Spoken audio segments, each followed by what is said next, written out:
Hello, hello, how are you? Now, because I'm a millennial and millennials love to do selfies, I'm going to do a little video and I want you to tell me how excited you are to be in Chicago for the 2024 Democratic National Convention. How excited are you? Let me hear you! Let's do this! I'm Mike Simmons. I serve as the first openly LGBTQ person elected to the Illinois Senate. My pronouns are he, his.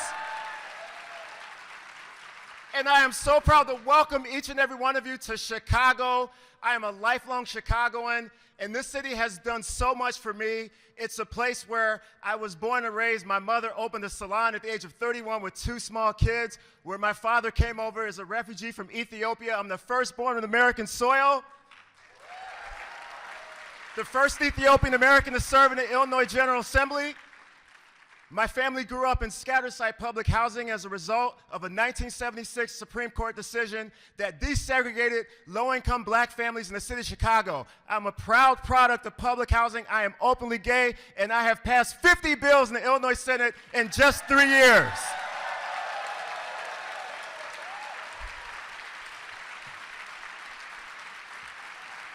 Chicago is also the place where I was able to sit in the library when I was 14 years old and I was able to read books by LGBTQ plus authors to supplement the education I wasn't getting in the classroom.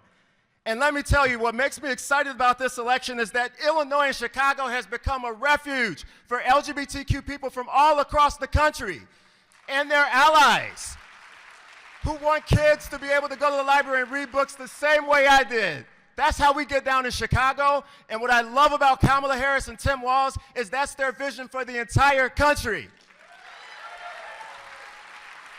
So isn't it exciting that we are on the precipice of electing the first black woman to be president of the United States of America?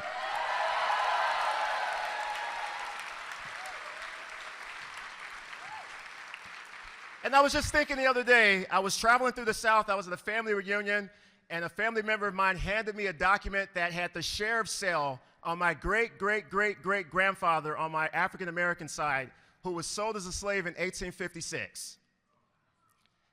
And I thought to myself, we have people running for office right now who want to ban that history. They don't want to talk about that history. That don't want to talk about our country's history.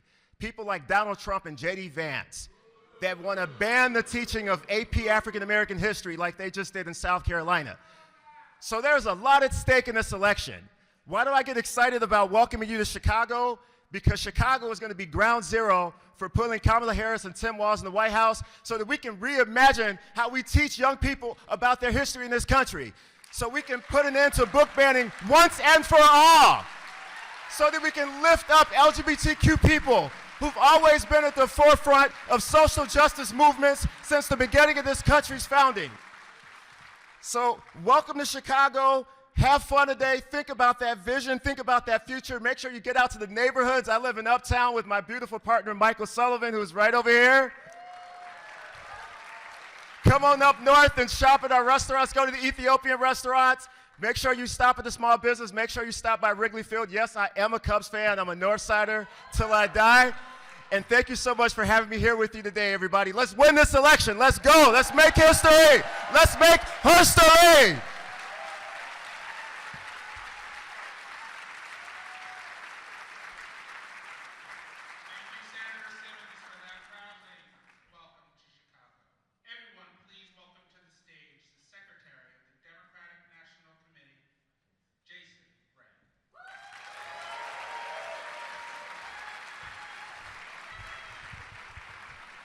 Well, good afternoon, Democrats. Who is fired up and ready for this convention? It is absolutely so wonderful to see so many of you. As our party's first openly LGBTQ secretary, I could not be more thrilled with the number of LGBT delegates that we have at this year's convention. In fact, it is, I am told, so one of my responsibilities as secretary is certifying all of our convention delegates, and I am proud to share that we have the most LGBTQ convention participants that we've ever had at a Democratic National Convention before.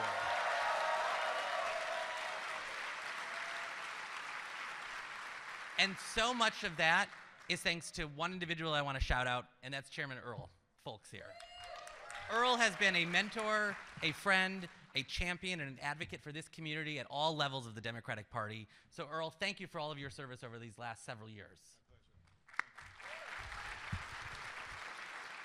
This is going to be a phenomenal week, and I cannot wait for everyone to get over to the United Center tonight to be on the floor, to hear from our amazing candidates and Kamala Harris and Tim Walz. Wasn't Governor Walz just fantastic today?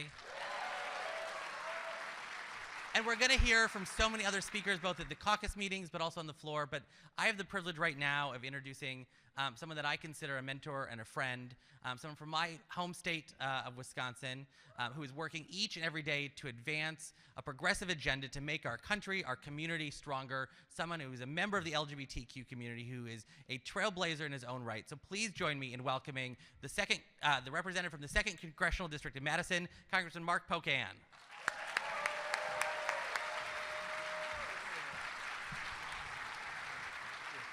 All right, it is great to be with you today, and isn't it great to have a Democratic administration and a Democratic ticket that is so supportive of equality and rights for everyone? We need to build on the 4 years we've had with Joe Biden and Kamala Harris with another ticket of Kamala Harris and Tim Walz. And I've got to say this, when Tim started talking about Wawa and Quick Trip, anyone here from Iowa? What's the big franchise there? Come and Go. It is. That's the gas station in line. I'm glad he didn't say it and I did. So I represent the 2nd District in Wisconsin. Wisconsin also is the home of this other person. What's her name? Senator Tammy Baldwin. And just a reminder, Wisconsin was the first state in the country to have a gay and lesbian rights civil rights bill in 1982, and it was 7 more years before the next state, Massachusetts, passed one. That's pretty great to have that kind of heart in America's heartland, right? In Wisconsin. I also am the lead chair of the Equality Caucus this session, which, by the way, in Congress is the largest caucus of any caucus in the entire country. We have 10 out co-chairs and 186 other members of Congress. By the way, all Democrats, even though we're open to both parties. Apparently, though, you have to have values and morals in order to join the caucus, and it is coincidentally only Democrats. And I want to give a shout out to my great colleague who's going to be the lead co-chair in the next Congress. Let's give a nice shout out to Representative Mark Takano from California. As Mark will tell you, he is the #1 Gaysian in all of Congress. So we appreciate that, Mark. So we've got big things to do, the Equality Act and other legislation that we need the majority. We are 4 seats short in the House of Representatives from Hakeem Jeffries becoming Speaker. Hakeem Jeffries. But we're also facing a lot of backlash by the Republican majority right now. It's not just the stigmatizing of trans kids or taking health care away from the trans community. It's also going after pride flags outside federal facilities. It's banning funds going to drag shows, which, by the way, has never happened in the history of the country anyway. It's saying you can't discriminate against someone who believes marriage is only between a man and a woman, which isn't even the law of the land. And it's even going after members' earmarks that go to LGBT organizations under this extremist majority. And on top of that, we have Donald Trump's Project 2025. You've all heard of that? Look, Trump is trying to run away from that. The problem is over 140 of his administration officials have had a hand in writing that. And the Heritage Foundation, that is the lead sponsor of putting this out there, was a sponsor of the RNC, not the DNC. And they will continue to go after our rights. But here's the good news. In less than 80 days, we have the opportunity to elect more Democrats to state legislatures across the country. We can hold the U.S. Senate, and we can pick up seats to get the majority in the House, and we can elect Kamala Harris and Tim Walz as president. So are you willing to do everything you can in the coming weeks to make sure we elect more Democrats to state legislatures in your state and other states? Will you knock on doors and make phone calls and do everything you can to make sure that we hold that U.S. Senate and gain the majority in the House of Representatives? And will you put every effort we can in the remaining weeks to make sure that we continue to build on the support we've had of the Biden-Harris administration and the Harris-Walz administration, and we will get it done in less than 80 days?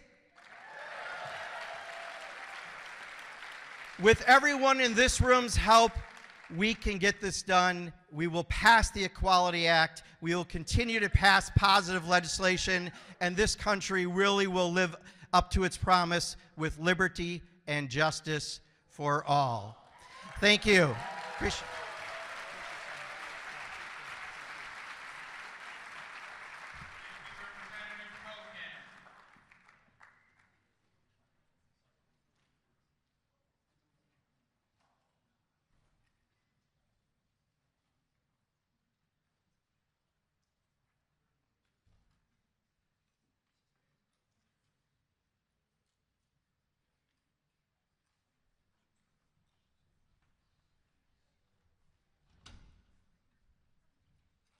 Everyone, please welcome LGBTQ Caucus e-board member Lawrence Saxon. So good afternoon, Democrats. I'm Lawrence Saxon. I'm one of the 20 elected members of the Democratic National Committee from California. As I like to say at caucus meetings, which are usually much smaller than this, I am the DNC member from West Hollywood, which is a shining example of progressivism and a pioneer in our rights. I am here to introduce somebody very, very special, but I do want to say that California is the home to our great Vice President and the next President of the United States, Kamala Harris. California is the home to our first lesbian of color in the U.S. Senate, LaFonza Butler, who was one of our California DNC members not that long ago. California is home to Trump impeachment manager and our future senator, Congressman Adam Schiff. California is the home to our Speaker Emerita, Nancy Pelosi, which makes us all very proud.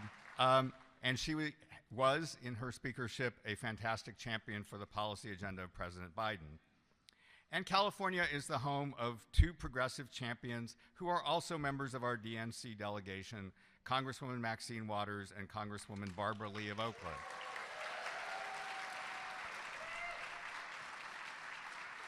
Congresswoman Lee has given voice to the voiceless and given a seat at the table to those who've been excluded, a seat that she has claimed even if we had to bring our own chairs. And if you saw the Netflix movie Shirley, you know that Congresswoman Lee has been a progressive champion for decades. And here to inform us about her important work is the co-chair of the Democratic Policy and Steering Committee, the Appropriations Committee member from California, Barbara Lee.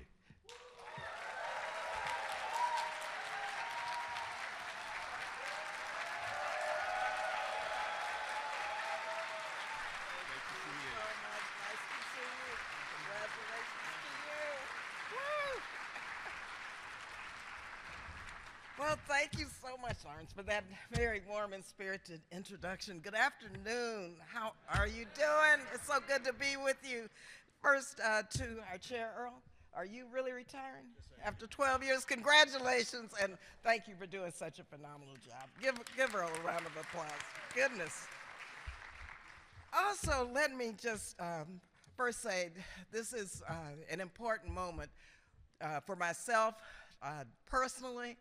I have been to every single convention since 1972, except for one, where Shirley Chisholm who was my mentor, was put in nomination for the presidency. And so fast forward to today in 2024. These bookends, Shirley Chisholm, Kamala Harris, are amazing. And so thank you all for making this happen. Many of you paved the way for this. And also let me say how proud I am of the fact that early on, Barney Frank came to me. Barney, a good friend of mine, and asked me when he formed the Equality Caucus, he said, Barbara, you have got to serve as vice chair and help me get this Equality Caucus together. And I said yes immediately, because I knew then that we had to form alliances and that we had to bring people together unified to fight for equal rights, for justice, and for freedom for the LGBTQ plus community. And I'm so proud of Barney, I'm so proud of Mark, Takano, and Pocan for everything that they have done to grow this Equality Caucus to be what Mark said, the largest caucus in Congress. So that's because of all of you. So thank all of you so much for your leadership and making it happen, because that's what it's about. Now, a couple of things. I know Vice President Harris very well, over 3 decades. Now, I do have to say, yes, she is from California, but she was born in my congressional district in Oakland, California. Okay, is Oakland in the house? Went to school in Berkeley and lived in San Francisco, and I know San Francisco is in the house, so I just have to say we have kind of like a lot of pride at this moment, and we take a little bit of bragging rights, and so we are here to make sure that we leave this convention unified and that we take every single moment between now and November 5th to make sure we do the work so that the Harris-Walz ticket wins, and wins big, because we are not going back, and you know what I'm talking about. We're going to move forward. We're going to move forward. And a couple of things just about HIV and AIDS, for example, and PEPFAR. You all know I was the author of PEPFAR, and George Bush signed it into law, and it was the Black Caucus that pushed this Republican administration to do that. We've saved over 25 million lives now, 25 million lives. But the right wing in Congress is trying to undermine our bipartisan efforts. But Vice President Kamala Harris and Tim Walz, they're going to make sure that we achieve the AIDS-free generation that we have all fought for in 2030. 2030, okay? 2030. We're going to get there. We're going to get there with the Harris-Walz administration. We're not going back. We're going to see an AIDS-free generation in 2030. 2030. And I'm going to be forging ahead with you to make sure that happens. Thank you. We're going to do it. That's one reason why we have to make sure we do the work to elect them in November. But let me just tell you a few other things that their history very recently. Of course, you know Vice President Harris was one of the first to officiate at a gay marriage in San Francisco, right? And same-sex marriage. You know, she was one of the first. She fought alongside President Biden, and I've just got to talk a little bit about her history, to reverse Trump's trans military ban. She did that. And thank President Biden. He signed an executive order strengthening non-discrimination policies in the federal workforce. The Biden-Harris administration did that. They were the first administration proclaiming Transgender Day of Visibility. Important. And it's important that we recognize the trans community. I was so proud to have drag shows during my campaign all over California. And you know, we have to raise the level of awareness of why we cannot allow discrimination against the trans community. Hate is nowhere.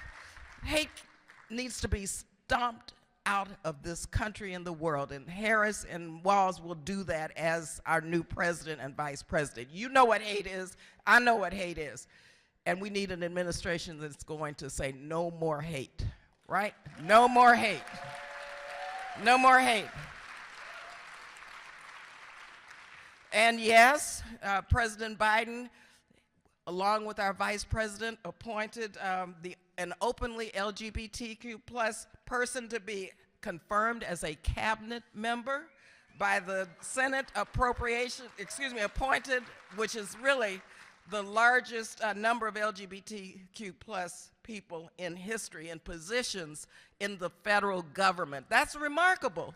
That's remarkable, and we've got to keep this going, right? We're going to move forward. We're not going to go backwards, and we know what Donald Trump wants to do, and Project 2025 is alive and well. I was listening to Mark. We serve on the Appropriations Committee together. Every single day, they come up with amendments. And Mark is so remarkable in making sure that we fight against these Project 2025 amendments that would ban the pride flag, that would just destroy all of the gains that we have made for justice and for equal rights. And so just know, I know personally how important this is and why we do need to have a Democratic House, a Democratic Senate, and a Democratic White House, because it's about moving forward. Finally, I'll just say, we're not going to allow Donald Trump to win this election, right? We're not going to let him win. But we know the election could be close, but we have to win big. We have to win big, okay? Because we're going to keep moving forward until everyone has the freedom. And this is really about freedom. You know, the LGBTQ plus knows what freedom really means, right? The freedom to love who you want to, the freedom to be who you intend and who you are. That's what this is about. And the freedom to live in dignity without hate, and the freedom to be part of this country, as Mark said, that recognizes that there is liberty and justice for all. And we say liberty and justice for all. That's what we mean. And so I just want to take this moment to thank you so much for pushing the envelope for equal rights and human rights and justice, because that's what this is about. And the alliances and the allies and the coalitions that you have built around the country is really remarkable in terms of a movement, because this is a movement. And so we have to have a President Harris and a Vice President Walz in this White House and in the next administration to make sure that we move forward and not go backwards. Thank you all again, and thank you so much. Okay, and thank you. Thank you, representative Lee, for bridging the gap between the first candidate of the people and our next candidate of the people. We're just having some technical difficulties. Please just pause with us for a moment.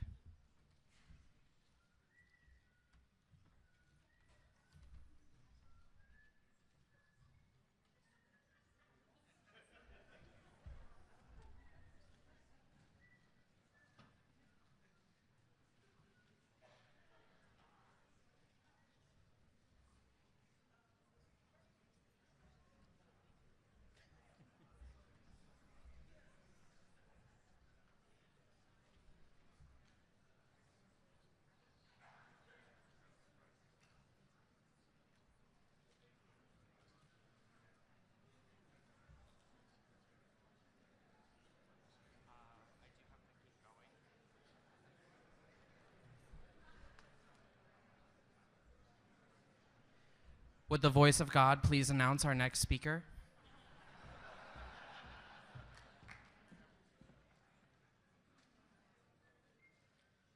And now, as a surprise for Chairman Schultz, please welcome his good friend, fighter for the teachers, Randy Weingarten, of the American Federation of Teachers.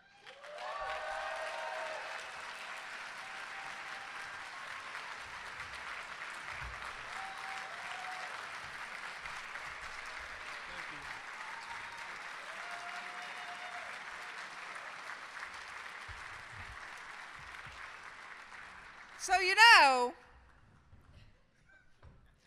We are now, at the AFT, 1.8 million members strong, representing educators, healthcare, higher education, K-12, every bit of education you can think of, and public employees across the country. And my members are saying that same little thing I just heard Barbara Lee say, which I'm sure you have been saying over and over today, which is, we are not going back. So, I know it's been a long day already, but let's hear it. We are not going back. Oh my God, I cannot hear you. It's just like, you know, the beginning of a day when a teacher says good morning. We're not going to say good morning, we're going to say, perfect, I could actually get off the stage now. So I want to say just one other thing, other than saying thank you to Earl, which is that as I walked into this room, as the first openly gay, lesbian leader of a union, both my local union, the UFT, and now my national union, the AFT. And I just thinking about what it meant in 1998 to be the leader, openly gay, of educators in New York City. Not so long after the battle over Heather Had Two Mommies. The first openly gay leader of a national union. I say this when I say we are not going back, because there's a lot of us in this room who actually remembers what it was like to be hidden. What it was like not only to still be able to be fired on a Monday, but not be able to get married on a Sunday or a Saturday. And so this notion of we are not going back is something more than an expression for us. It is within most of our lifetimes that we understand what that means. And I want all of us, for our queer youth, and for our trans youth, and for those who are being made into the focus of fear by the right wing, I want those of us, like Earl and I, who are, you know, in our, to basically understand and stand up for those who are today being made into these subjects of fear. Can you imagine in a classroom right now when a teacher in Florida is not allowed to put a picture of his or her husband or wife because they are of the same sex? Could you imagine when you cannot, as a teacher, say, when someone is coming up to you and saying, I don't know who I am, I don't know what I am, can you help me? And you may be fired for answering that question.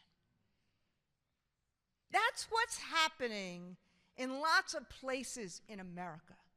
So when we say we are not going back, we are in the middle of this kind of culture war where people are trying to not only dehumanize who we are, but what we represent. And in some ways, the stakes of the election are about basic humanity, are about basically ensuring that kids can be kids, adults can be adults, and our better days are in front of us, not behind us. So when I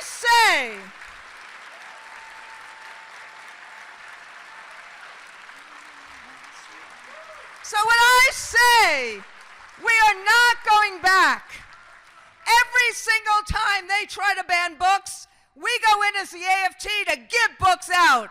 10 million in the last 10 years, 1 million last year. Every time they say you cannot to your kids, we say, the AFT says, we will defend any teacher who talks to our kids, who listens to our kids, who lets our kids be who they want to be. But this is what we need. This is the last thing I'll say. I don't care how much Pompeo calls me the most dangerous person in the world, or Marjorie Taylor Greene suggests that I am not a mother because it was my wife who had the kids in our families. That's, for those of us who are activists, for those of us who engage in this work, like everyone up on the stage and everyone in this room, we know how to fight this. But this election, yes, I do hope we win by a lot. But this election, as much as it is consequential to us, it's consequential to those who did Project 2025. It's consequential to a guy who is trying to stay out of jail. This is an election that we will only win. We have amazing candidates. Kamala and Tim are amazing. They will do what they need to do, but we will only win it by talking to people, by creating hope, by creating a future. So my question to you is, do you want to win? Yeah. Do you want to win? Yeah. Are we going to talk to people? Yeah. Are we going to talk to our family, even those we haven't talked to in a long time? Yeah. Are we going to talk to our friends? Are we going to focus on hope? Are we going to focus on opportunity? Are we going to focus on freedom? Are we going to focus on the promise of America? Are we ever going to go back? Thank you.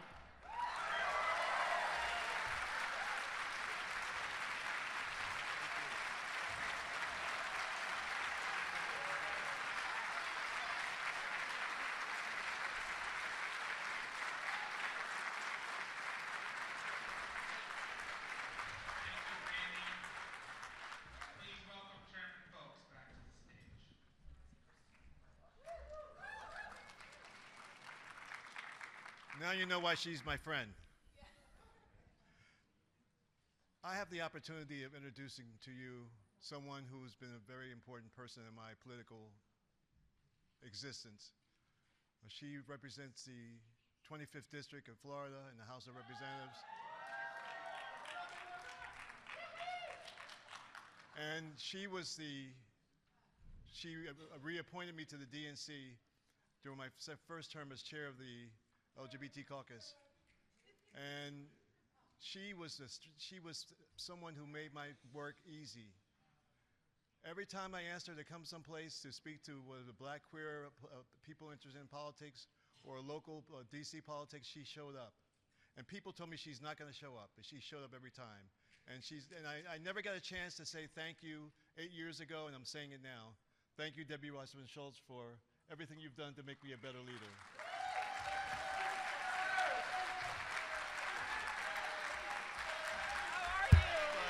8 years. Thank you so much. Thank you so much, LGBTQ Clubhouse Caucus. I am so proud to be here, and Chairman Folks, thank you so much for that very kind introduction.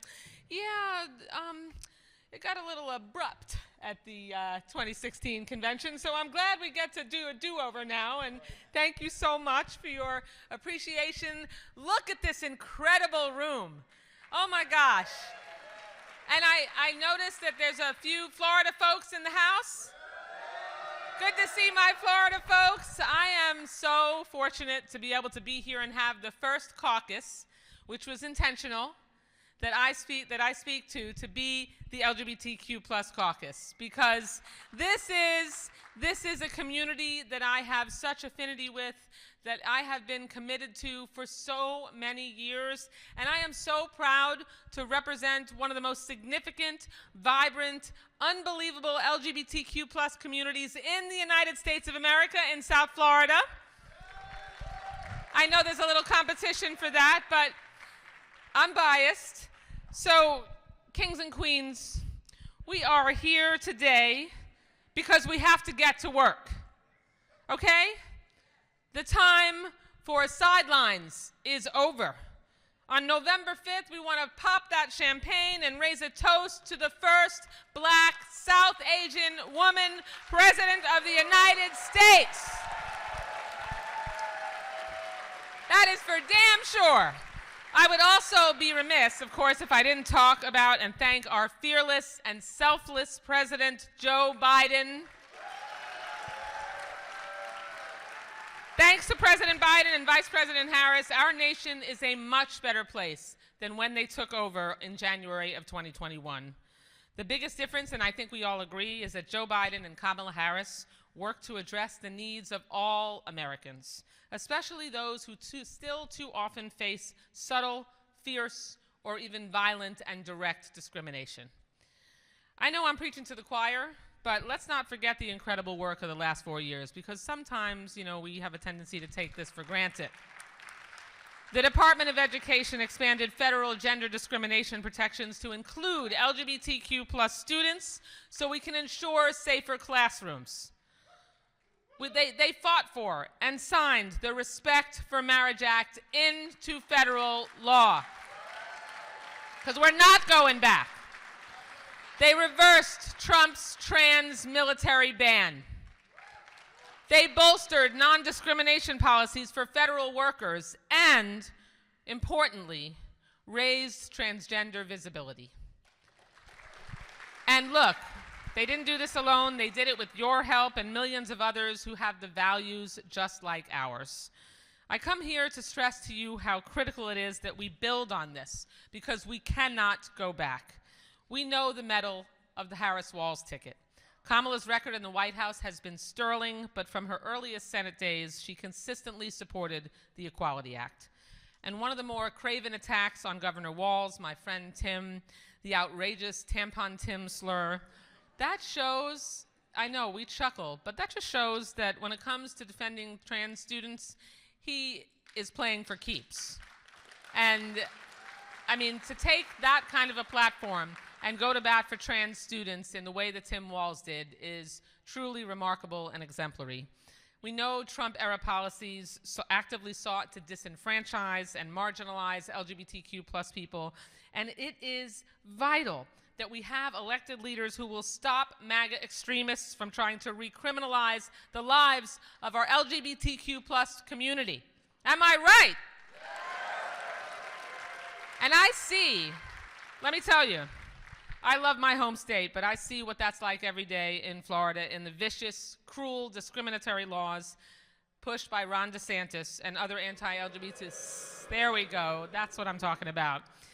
As well as other anti-LGBTQ plus politicians across our state. Governor DeSantis has become a top exporter of hate, with his dangerous agenda being replicated nationwide and threading its way through the Trump Project 2025 agenda. I could go on and on.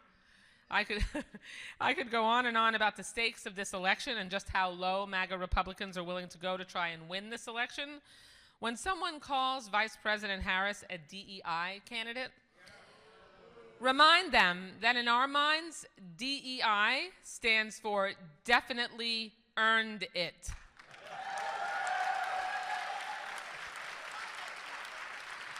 Because we know her record. Let's knock down the bullshit smears.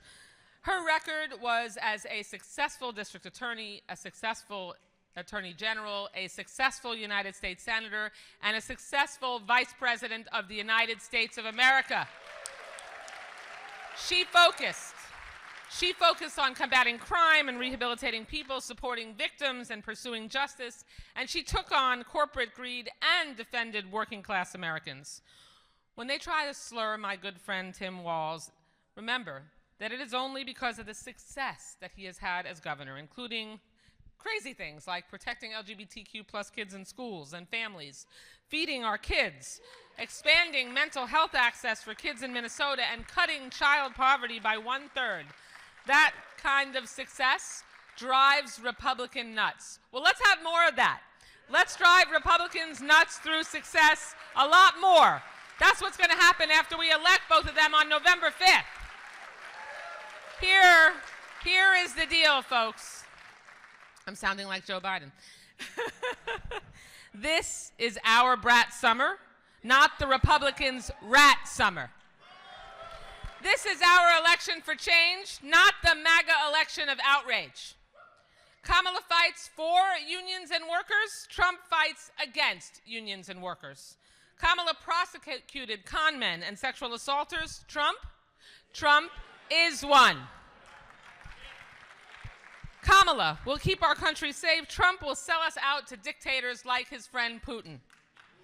The choice is clear. She's a strong, smart, remarkable woman who fights for freedom, security, and economic opportunity, and equal justice under the law, and a country free from discriminatory policies. We need to organize and mobilize so that we can send Donald Trump to sashay away one last time. Because, let me tell you something. If this is a lip sync for your life, Trump is toast. Thank you so much. On to victory.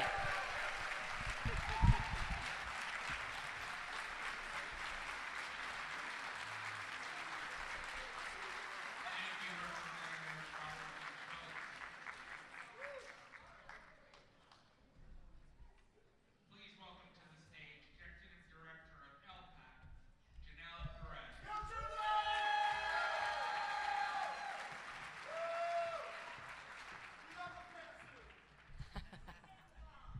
It's Brat.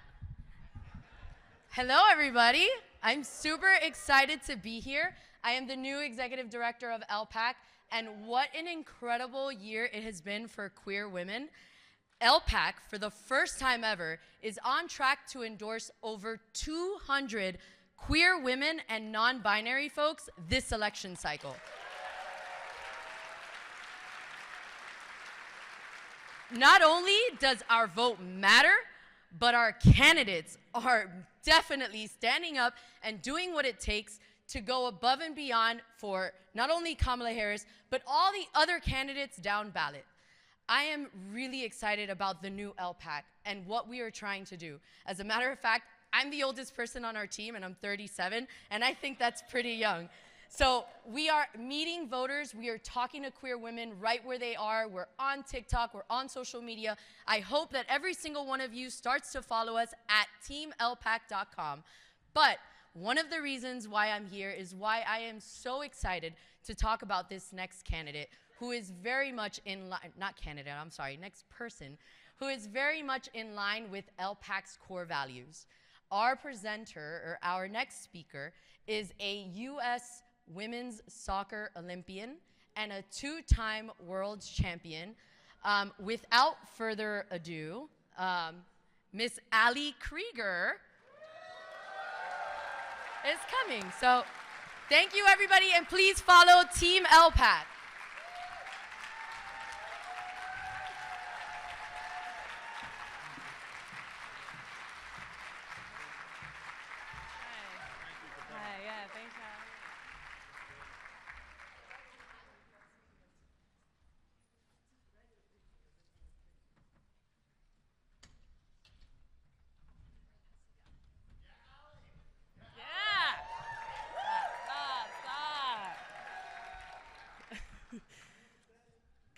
Good afternoon, everyone.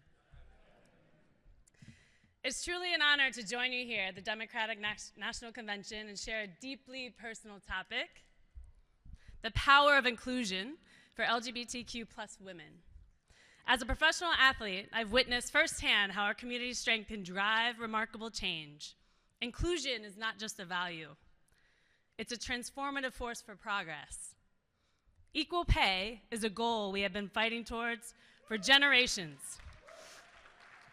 And while we have made progress, we know that equal pay to this day is not a reality for many Americans. We also know that equal pay is more than just a goal. It's a fundamental human right. My fight for equal pay alongside my U.S. Women's National Team teammates, 6 years in federal court and 3 years of litigation, is just one example of perseverance in advancing our values can achieve. We understand that equal pay is a matter of justice, and we remain committed to promoting these values in our communities, workplaces, and laws. The work of LPAC, and many of you here today, is part of this same fight for equity and inclusion. Many folks in our community know too well the anxiety that being their authentic selves may impact their livelihoods, health, well-being, and safety. Policies affecting economic stability and personal safety are critical in ways to ensure people feel valued and protected. Everyone deserves to work in an environment where they are recognized, celebrated, without fear of discrimination because of who they are. We must continue advocating for equal pay, workplace protections, and benefits to ensure respect and protection for all individuals across every industry.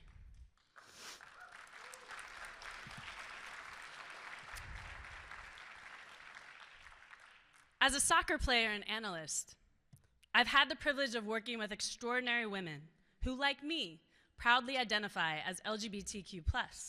Our presence, both on and off the field, goes beyond mere representation. It demonstrates the impact of breaking down barriers and amplifying voices.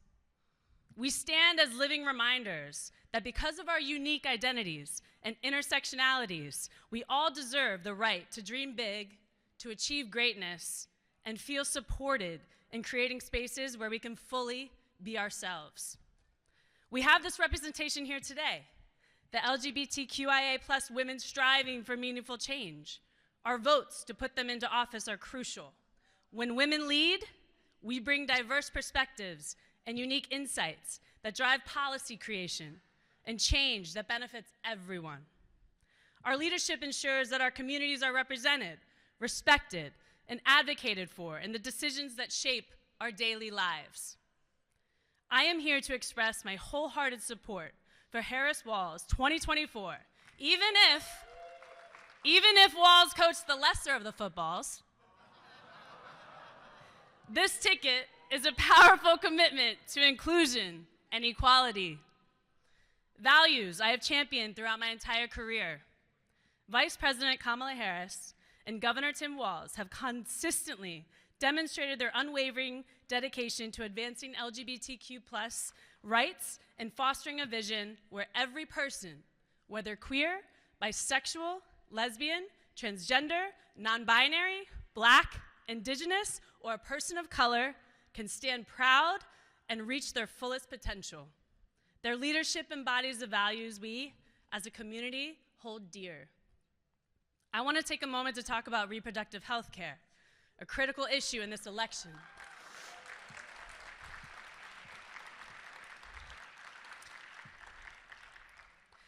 It's a critical issue in this election that affects everyone with a uterus and is undeniably a queer issue.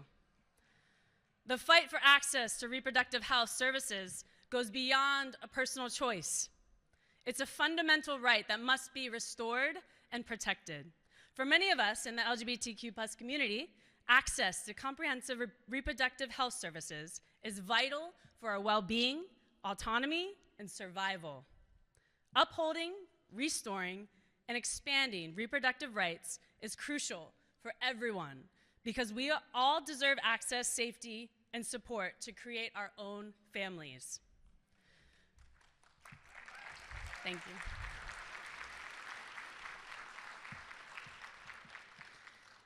My support for Harris Walls is rooted in their dedication to dismantling barriers and building a society where inclusion, equality, and safety are not just a hope, but a reality. Electing leaders like Vice President Kamala Harris and Governor Tim Walz is essential because they champion the values of inclusion, equality, and progress for all. Their commitment to justice and representation sets a powerful example of authentic leadership. It's not just about who we elect. It's about each of us stepping up as leaders in our own right. We can all build a more equitable and inclusive society by embracing these values and advocating for positive change. We are the leaders who make a difference in our families, communities, and workplaces. Kamala and Tim have already demonstrated their commitment to prioritizing our safety, well-being, and voices through their respective legislative power. Their policies reflect an understanding that our identities are not only a part of who we are, but are integral to a country's growth, future, and safety. I hope that we are reminded that our collective voice and individual votes are powerful voices in the fight to make our society a place where everyone is respected, protected, and celebrated. When we fight, we win. In the same way I fought for equal pay in women's soccer, we fought and we won.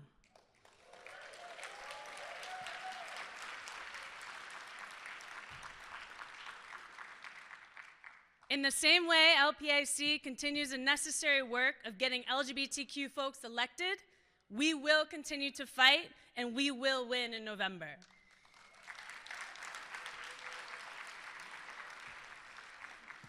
Let's work together to realize our vision of a more inclusive and equitable world. Thank you for your commitment, your courage, and your unwavering support. Let's keep pushing forward together. Thank you for the absolute honor of speaking to you today. We're here, we're queer, let's win this thing.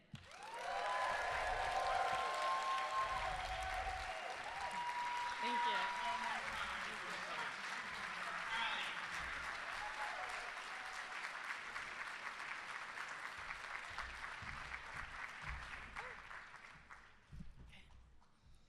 Now, please welcome to the stage LGBTQ Caucus e-board member, Dr. Claire Lucas.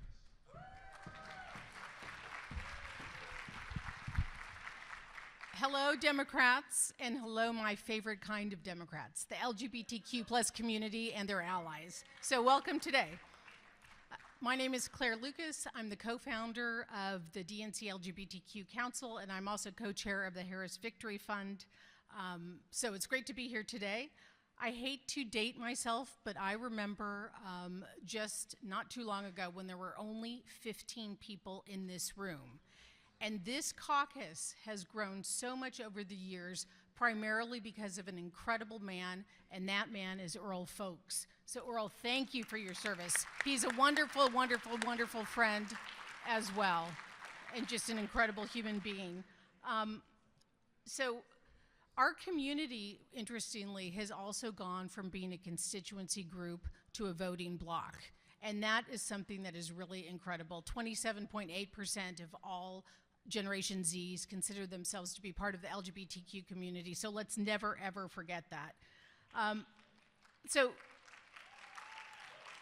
in this room, not only are we a bunch of activists and electeds, but we're also a bunch of fundraisers. And I want to say something about the LGBTQ Finance Council at the DNC. It is the most effective financing council that the DNC has ever had over the last 20 years. And this year we will raise over $20 million. So I think that's important too.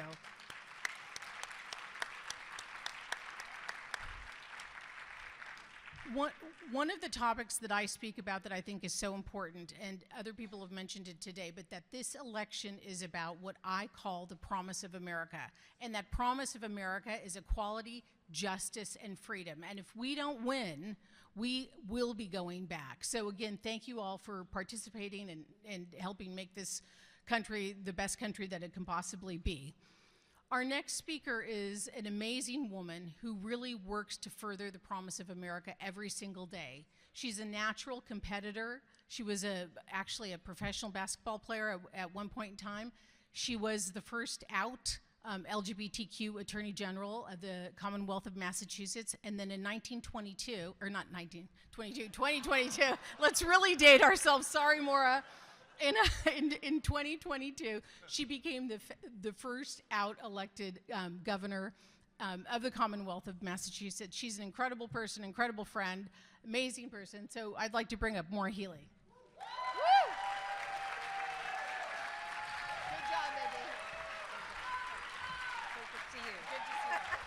Good afternoon. Yeah, 1922. Did you see me run? I can still run. Boy, how about this morning? Claire, thank you so much for everything that you do. Thank you to this caucus. I'm just going to say a couple of things, okay? Tim Walz is the real deal. That was such a treat to see him this morning. And I want you to know something about Tim, because I served with him as governor. You know, when he was coaching football, okay, back in Minnesota, one of his students in a classroom came up to him and said they wanted to start a gay-straight alliance. And they needed somebody to be the supervisor, the mentor. And he said, sign me up, because he knew what it meant to have a football coach be the faculty supervisor of a GSA. That's Tim Walz. We love Kamala Harris, okay? I was Attorney General with her. You know what she's done in terms of granting marriage licenses, refusing to defend discriminatory anti-marriage laws, so much to help our community fight discrimination. This is a dream ticket for all of us. And you know, we've got people who are coming out. How about Allie Krieger, right? Wow. Claire's right. I played pro basketball. I was always cut from Olympic teams. She's a World Cup winner.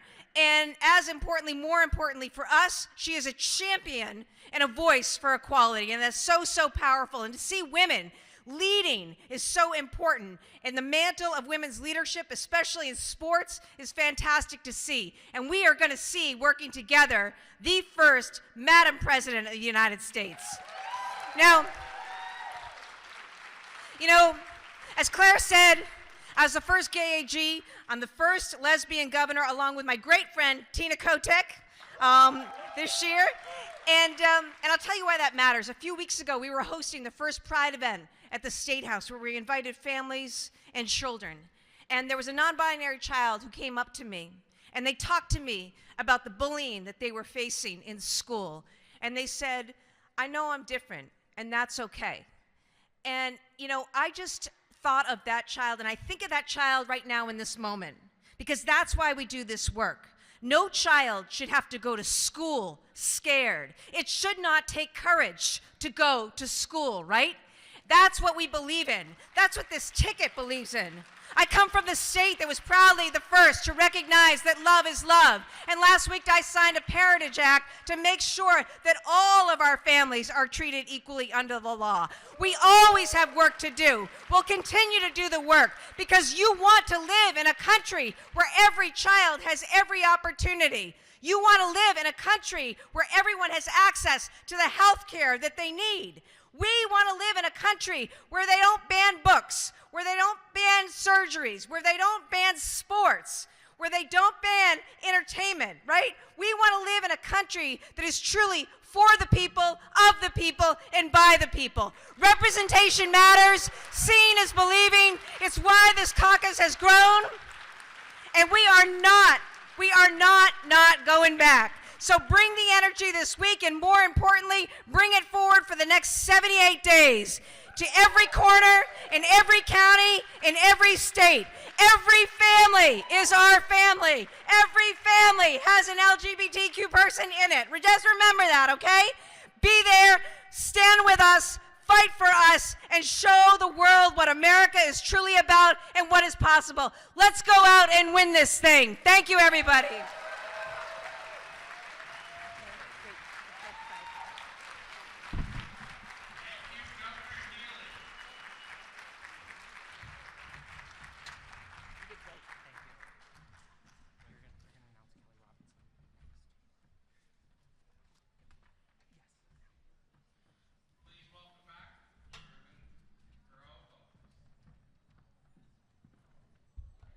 We're almost finished, folks. We're working through this. I have the distinct honor and pleasure of in my years working in this politics and working in nonprofit arena to meet some incredible people. And one of the incredible people that I've met is Kelly Robinson, who's the president of HRC. And she's only been president of HRC for about a year, I think.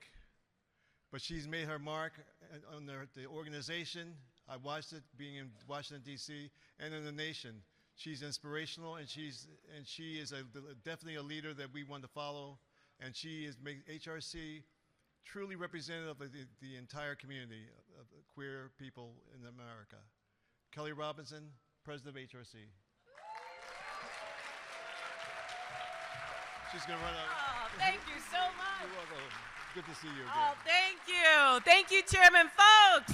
What's up, LGBT people? Y'all, I am so proud to be here. I'm Kelly. I use she, her pronouns. I'm proud to serve as president of the Human Rights Campaign. And I just want to say this. Hello. And look, I got a quick message for you. Once again, queer and trans people are going to save America. Are we ready to do that? Are we ready to do it?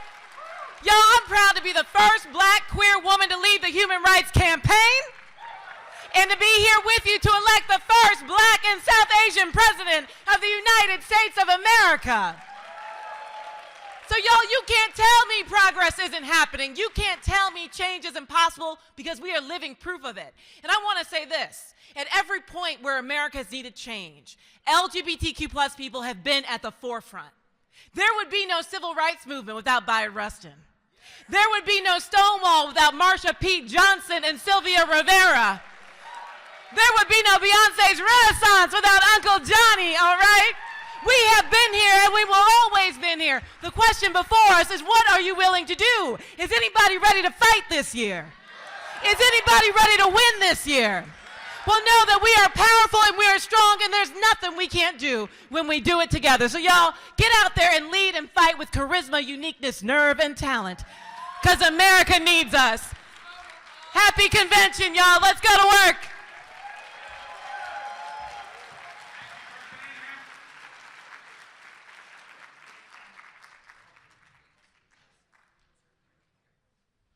And now, Caucus, we have a special treat for you.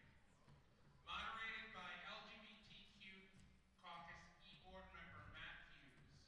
Please welcome, from the Emmy Award-winning show, RuPaul's Drag Race. Go Matt! Ben de la Creme and Peppermint!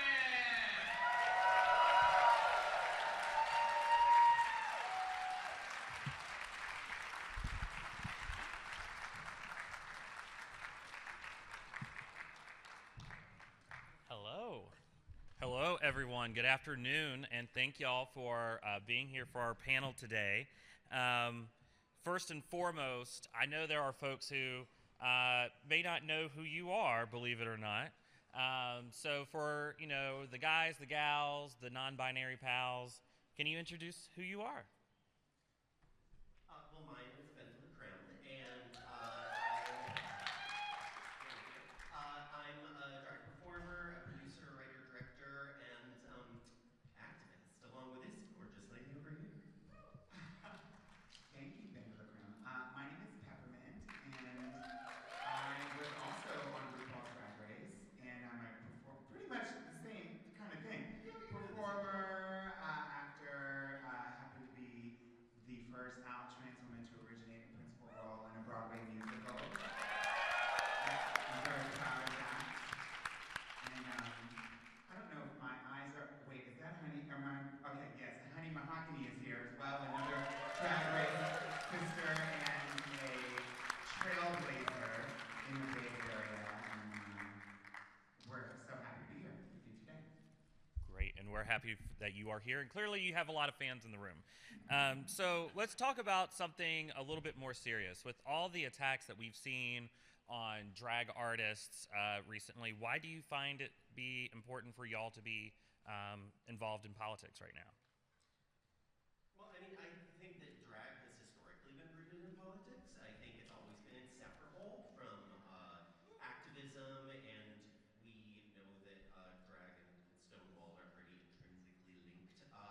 And that's continued to be true. Like, I'm very grateful to be part of a lineage of people who have been at the forefront of queer movements. And also, we have a platform. We're shiny and pretty to look at.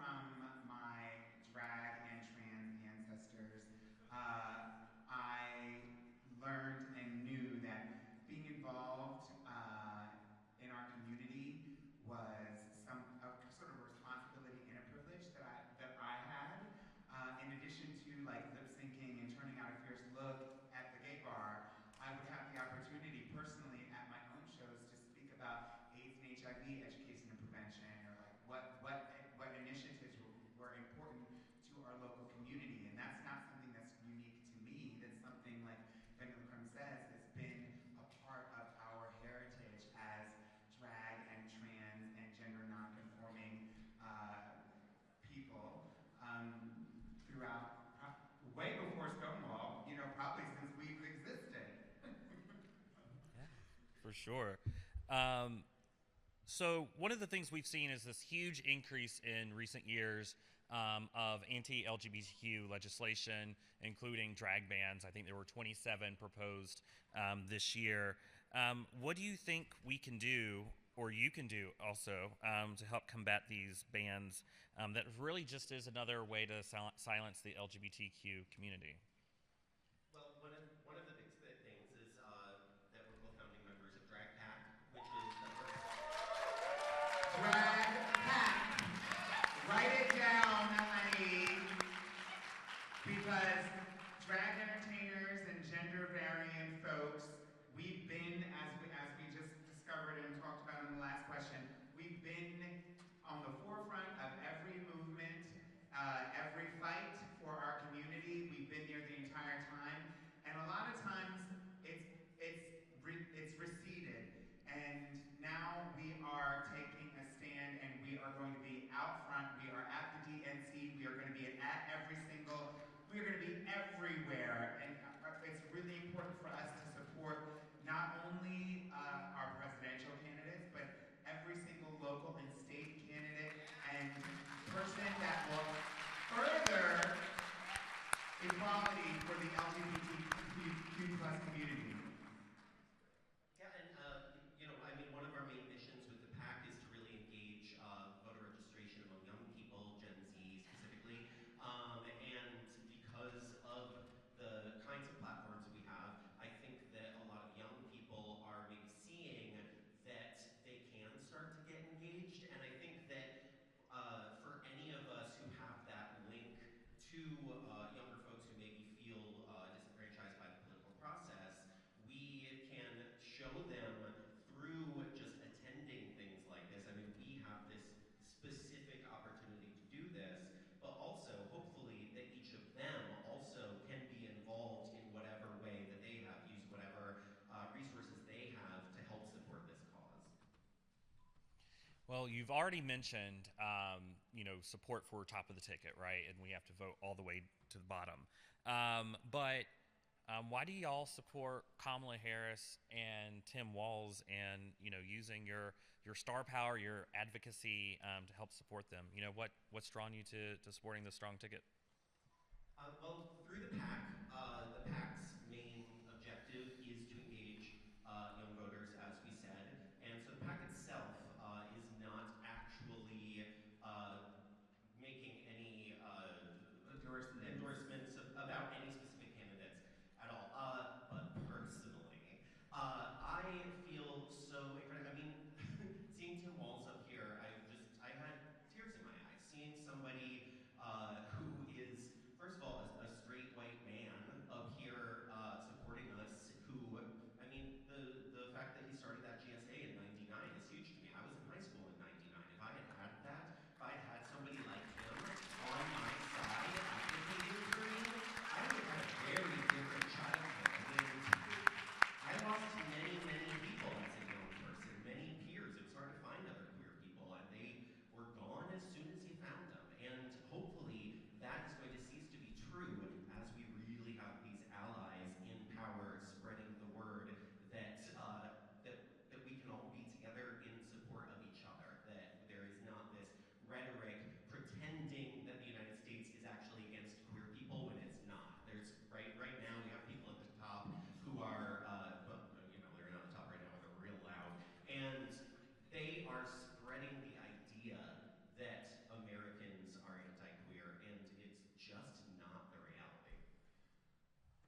put into, that was necessary to be put into defending our drag entertainers from neo-Nazis showing up, people showing up with weapons, and people trying to pass legislation to fine them or fire them or whatever was happening.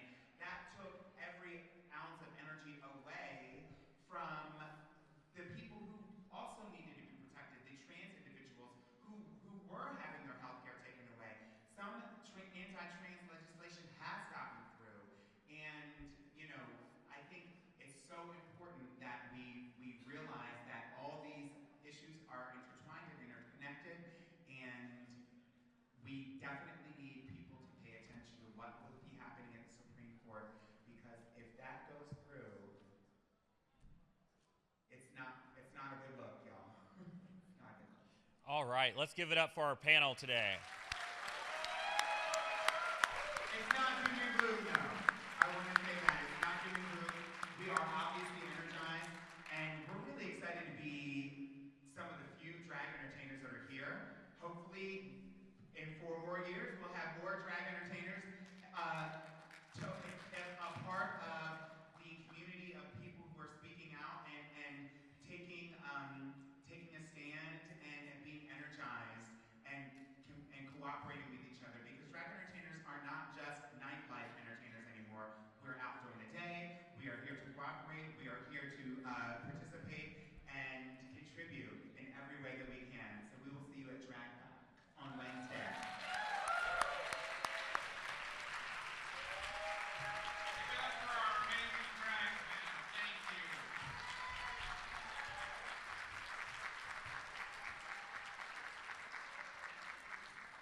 Everyone, please welcome Josie Caballero of Advocates for Trans Equality.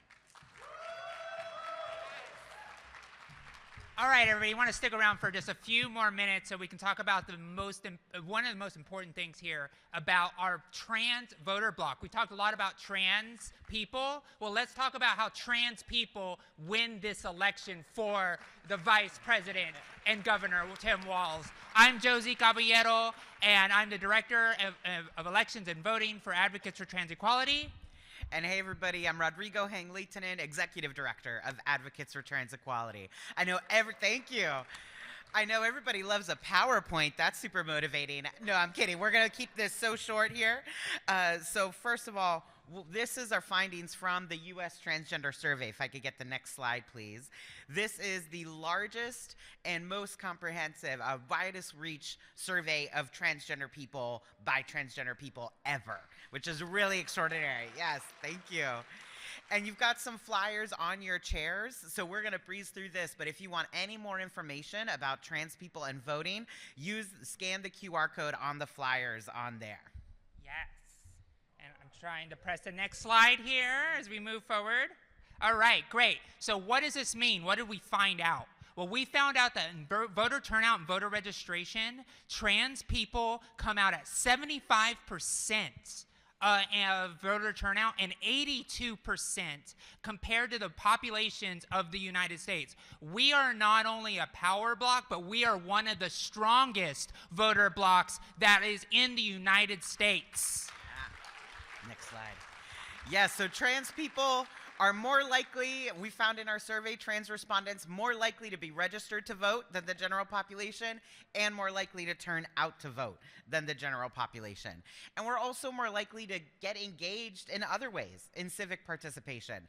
You know, you see here the high numbers of people who contacted an elected official in the last year, the high numbers of people who attended a rally or a protest, and the high numbers of people, trans people, who serve on boards or otherwise involved in their local committees. So we are a force to be reckoned with here.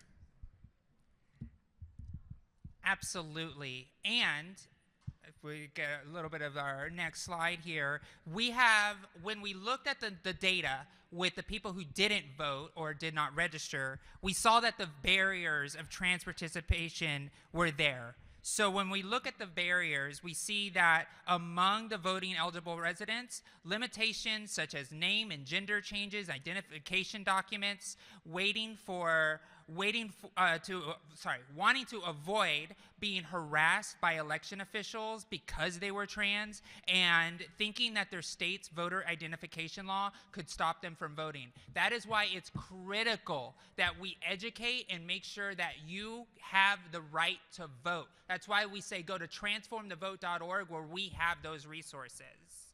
So thank you everybody for being part of this, making history here at the DNC this year. And we really want to, can you next slide please?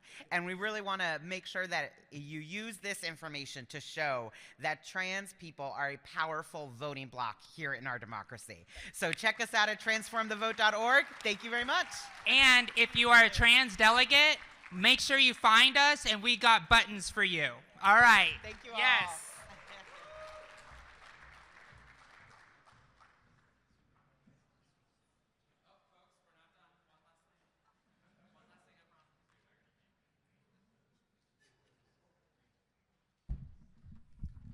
Thank you so much, everybody. We are getting the slides up, but our final presenter today will be my good friend, James Conlon, the LGBTQ Finance Director for the Harris Victory Fund.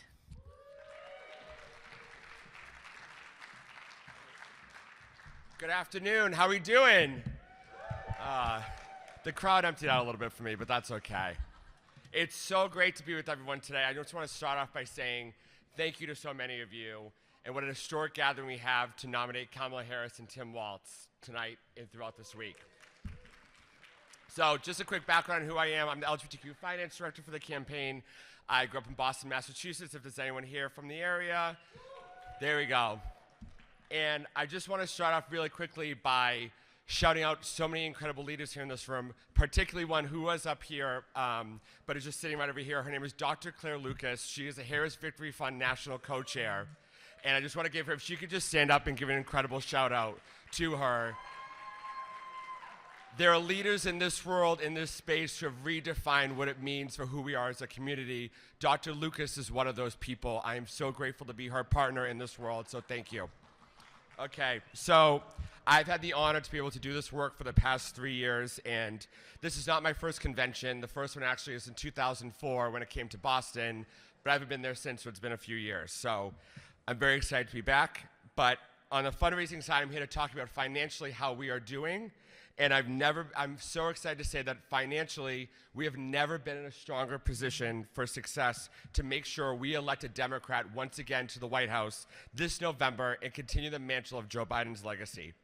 LGBTQ plus voters are going to be a critical voting bloc to this election, and quite literally could be how we make sure we continue 4 more years of progress in the White House. This coalition, now more than ever before, quite literally understands what's at stake. Whether it's Project 2025, hypocrite J.D. Vance and his couch, or any other MAGA-oriented Republican, they will do anything, as we know, to put our lives at what we are at stake. And so my philosophy on fundraising for those who are interested is 2 things, always as a rule. It never hurts to ask, and 2, you always do your best to leave as little money on the table at the end of the day and at the end of the cycle.